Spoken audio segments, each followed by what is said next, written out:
Salut tout le monde, c'est Bliz et vous êtes sur Assos World, la chaîne où on parle de tout avec tout le monde. La question du jour est la suivante. Les enfants d'immigrés en France se sentent-ils français ? Le sujet est tellement vaste qu'il faudrait plus de quelques minutes pour en parler. Mais avant d'ouvrir le débat, je dois vous dire que je suis moi-même une enfant d'immigrés. Bah ouais, donc je vais parler en connaissance de cause. Après, je ne prétends pas parler au nom de tous les enfants d'immigrés, car chaque individu est différent. Alors ce que je vais dire n'engage que moi. J'ai grandi dans une famille africaine avec des parents qui mettaient un point d'honneur à transmettre à leurs enfants leur culture, leurs valeurs et leur religion. À la maison, nous parlions le français et notre dialecte d'origine.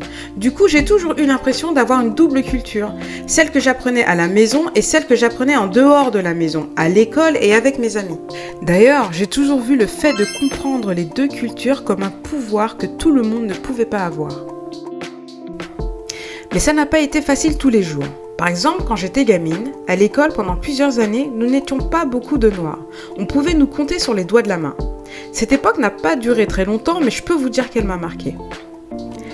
Je ne me sentais pas vraiment à ma place. Clairement, j'étais une petite noire dans un monde de blancs. Mais je ne le vivais pas forcément mal tous les jours.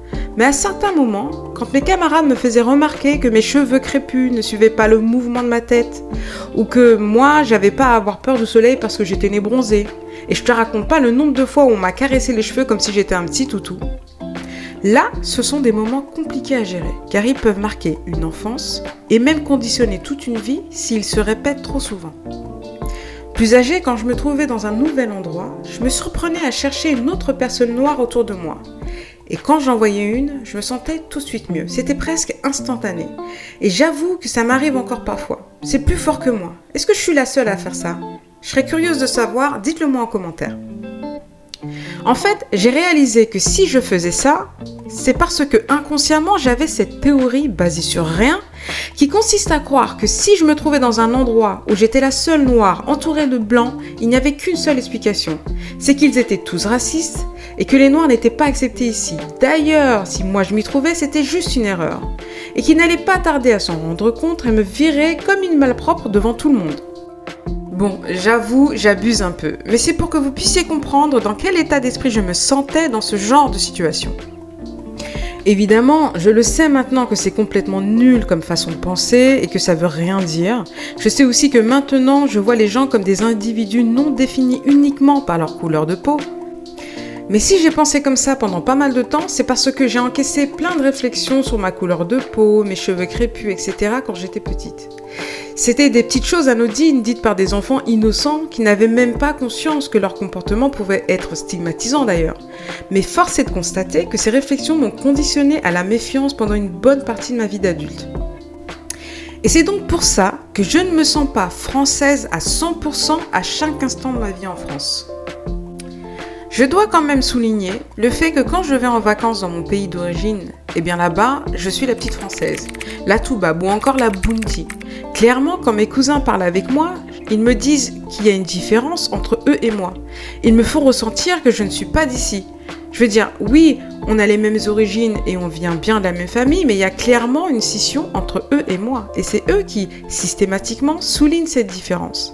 Parce que si ça tenait qu'à moi, je me fondrais dans la masse. Et même dans la rue, au pays, à certains endroits pas très touristiques, on me regarde comme une étrangère. Ils le voient que je n'ai pas grandi ici. Pourtant, on a la même couleur de peau. Mais ils remarquent notre différence de par ma façon de parler. Je parle notre dialecte, mais avec un fort accent français, donc bon. Mais ils le voient aussi avec ma façon de m'habiller, ou même ma façon de marcher qui, paraît-il, est très européenne. Du coup, au pays, pourtant entourée par des personnes qui me ressemblent, je me sens à certains moments plus française qu'en France. Mais après réflexion, là où je me sens la plus française, c'est à l'étranger, ailleurs qu'en France et ailleurs que dans mon pays d'origine. Clairement, quand je suis à l'étranger, en Italie, à Cuba ou en Espagne, eh bien je suis française.